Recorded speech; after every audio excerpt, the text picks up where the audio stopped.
This is the exact same problem that other series like the Jujutsu Kaisen manga eventually fell into. And no, I'm not making a follow-up video on that. Okay, I know this looks bad, but there's a good explanation. I lied.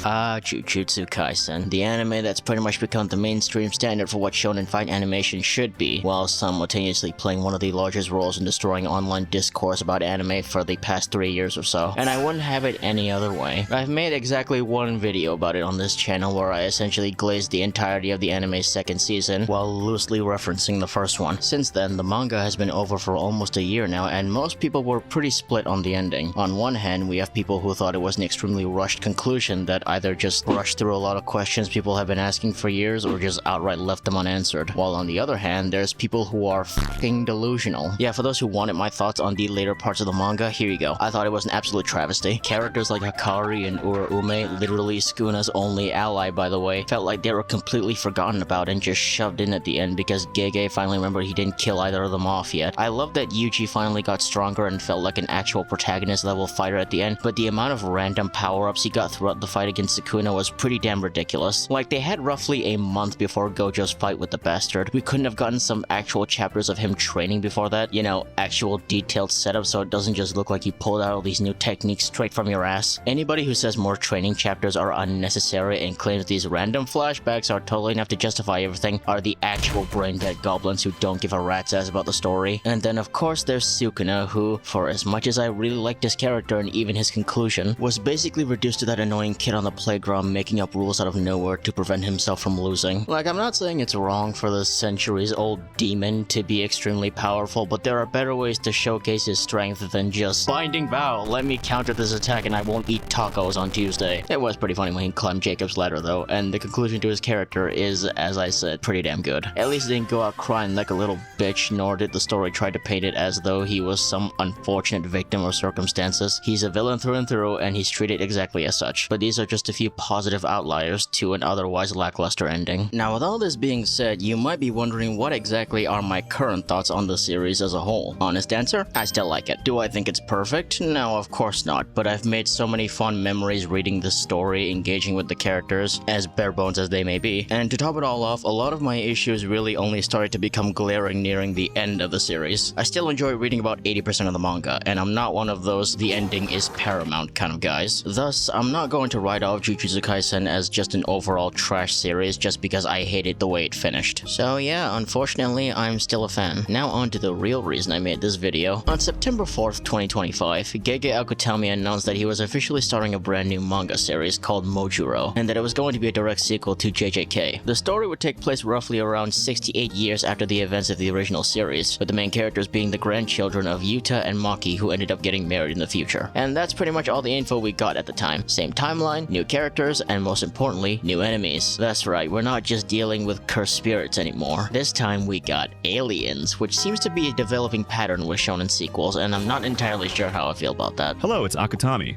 It's been a while.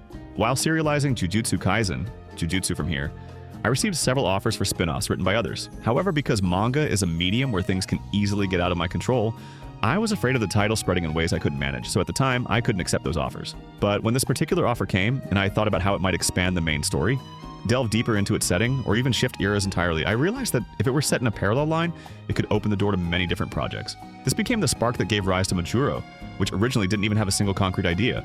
And after numerous planning meetings, it finally came to life. This will be a short-term serialization, about half a year if it doesn't get axed, collected in roughly 3 volumes. The fan base was ecstatic. Jujutsu Kaisen was officially back. Celebration tweets were made, fan art was drawn, and the memes. When I tell you I saw the second coming of Lobotomy Kaisen, I mean it with absolutely nothing but love. The agenda was in full swing. People were calling Yuji the next Gojo. The aliens who haven't even been introduced yet were being called frauds for ducking Sukuna and Gojo, and Megumi, boy oh boy Megumi, he just could not catch a break. The golden age of slander had well and truly returned. But that then begs the question, what about the actual sequel itself? That, my friends, is an excellent question, and seeing how there's about a handful of chapters already out as of the time of this recording, there's really only one way to find out.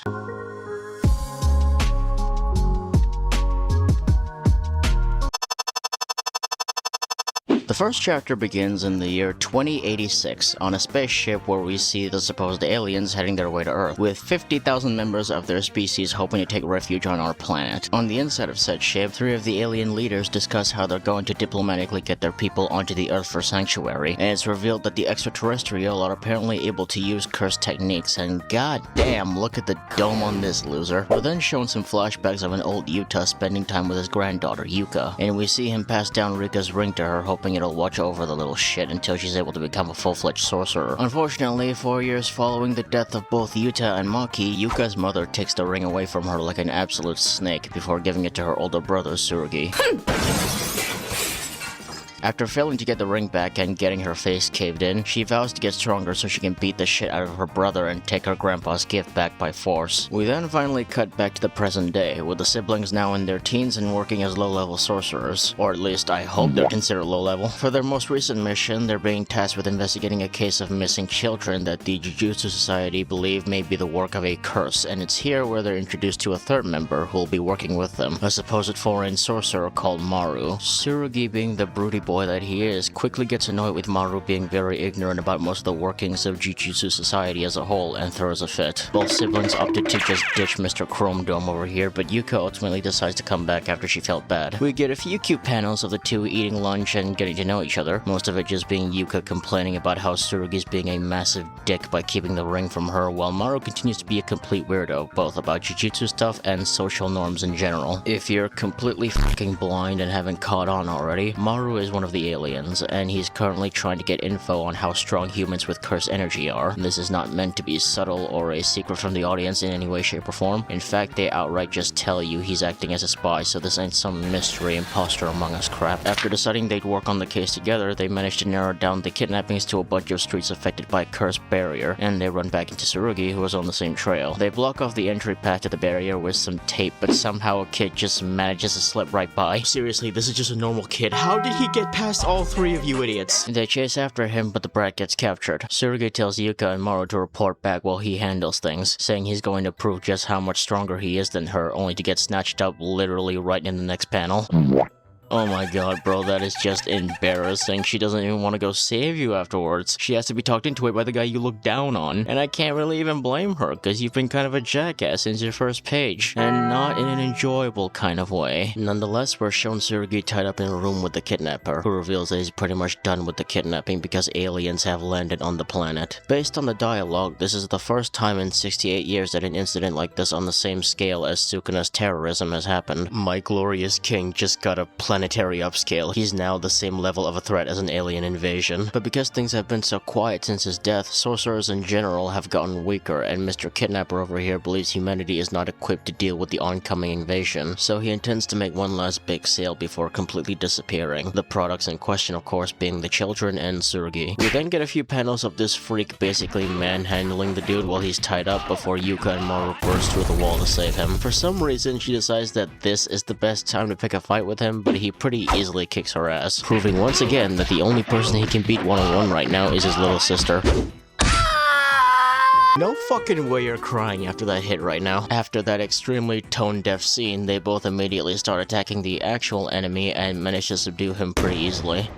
Tsurugi comments about how Yuka's gotten stronger, and that is when we're given a flashback about their childhood from his perspective. As it turns out, while Yuka was a grandpa's girl, Tsurugi was more of a grandma's boy, and just like old Maki over here, he too was born with a heavenly restriction that gave him super strength in exchange for having 0 curse energy. However, this is apparently the big reason why their mother took away the ring from Yuka and gave it to him, because she believes he's going to need it more than her, even though he doesn't have any curse energy, so the ring is basically just a cosmetic to him. I've seen people try to defend this as just his mother being an overbearing parent acting on emotions, but not only does she not seem like that kind of person, but also this wasn't just her decision, it was a move pushed by the entire Gojo clan, and I find it hard to believe they didn't know the ring is useless in his hands, or that Yuta didn't tell his so-called daughter or daughter-in-law or anybody else that the ring doesn't function without curse energy. This is just a plain stupid decision that feels like it happened just to create tension between the siblings without thoroughly thinking about the rules of the story, so it feels artificial as hell. But sure, whatever. Tsurugi wants to get stronger to prove that he doesn't need the ring so that he can give it back to Yuka, even though you could have just done that without beating her ass all these years. What's your mom gonna do? Super glue it to your finger? It's not like she can keep track of who's in possession of the ring 24/7. This just sounds like an excuse for you to keep it, dickhead. But just as they were about to finish things up, the kidnapper guy activates his technique in a last-ditch effort to teleport the children to his buyers. But plot twist, Maru opens his third eye and takes the dude out, completely outing himself in the process. Cue the cliffhanger. Definitely a little on the clumsy side, and there's a fair bit of questionable writing choices already, but overall, still a pretty solid chapter. I'll give it 1.5 eyes out of 3.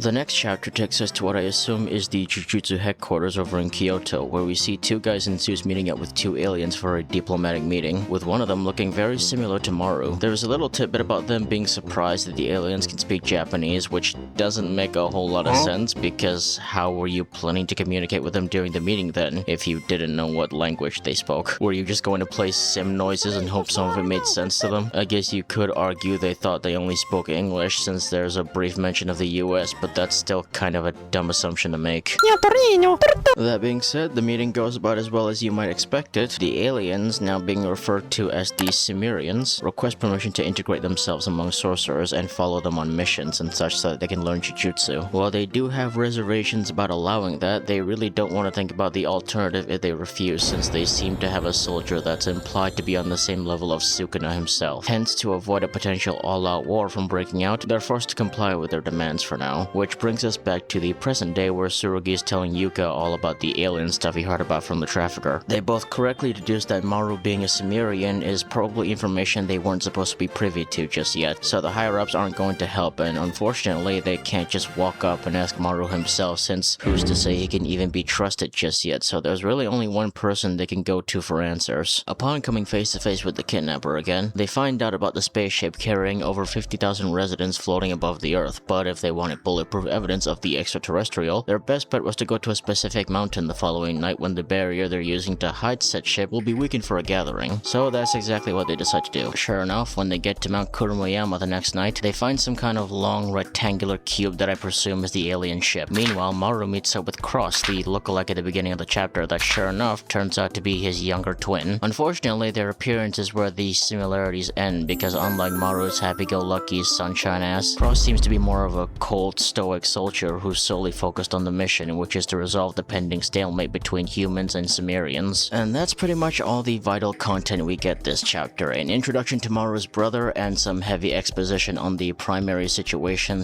/ conflict for the overarching story. Pretty good chapter in my opinion. It's honestly a step up from the last one, but I'm still not entirely clicking with the main characters just yet. That being said, I can definitely see these three becoming a fun trio if given enough time and focus. There is some chemistry going on here. The final scene where Tsurugi mistakes Cross for Maru on a rooftop and gets pissed off at his attitude is very big proof of this. That was a genuinely pretty funny scene, I'm not gonna lie.